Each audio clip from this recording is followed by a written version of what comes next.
POCSO case പ്രതിയെ school പ്രവേശനോത്സവത്തിൽ പങ്കെടുപ്പിച്ച സംഭവത്തിൽ വിദ്യാഭ്യാസ മന്ത്രി വി ശിവൻകുട്ടി വിശദീകരണം തേടി.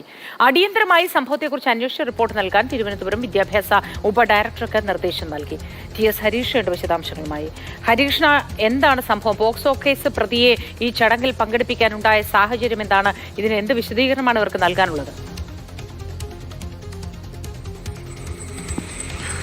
പോക്സോ കേസിൽ അന്വേഷണം നേരിടുന്ന പ്രതി മുകേഷ് എം നായരാണ്, ബ്ലോഗറാണ്.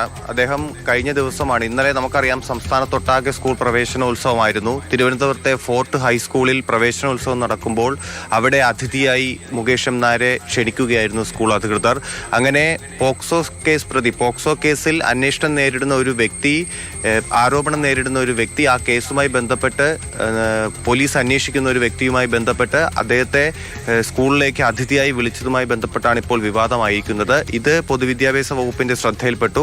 ഉടൻ തന്നെ വിദ്യാഭ്യാസ മന്ത്രി വി ശിവൻകുട്ടി അന്വേഷണത്തിന് ഉത്തരവിടുകയും ചെയ്തു. അതായത് പോക്സോ കേസ് പ്രതിയെ സ്കൂൾ പ്രവേശനോത്സവവുമായി ബന്ധപ്പെട്ട് സ്കൂളിലേക്ക് ക്ഷണിക്കുകയും കുട്ടികൾക്ക് സമ്മാനങ്ങൾ നൽകുകയും ബാഗ്, കുട ഉൾപ്പെടെയുള്ള വിതരണങ്ങൾ നൽകുകയൊക്കെ ചെയ്തു. ഒപ്പം തന്നെ ഉപഹാരങ്ങൾ മറ്റുള്ളവർക്ക് നൽകുകയൊക്കെ ചെയ്തു.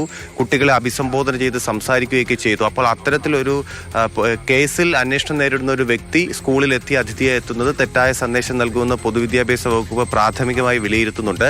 അതിന് പിന്നാലെയാണ് വിദ്യാഭ്യാസ മന്ത്രി റിപ്പോർട്ട് തേടിയിരിക്കുന്നത്. അന്വേഷണം പ്രഖ്യാപിച്ച് എത്രയും പെട്ടെന്ന് റിപ്പോർട്ട് നൽകണമെന്ന് വിദ്യാഭ്യാസ ഉപ ഡയറക്ടറോട് നിർദ്ദേശിക്കുകയാണ്.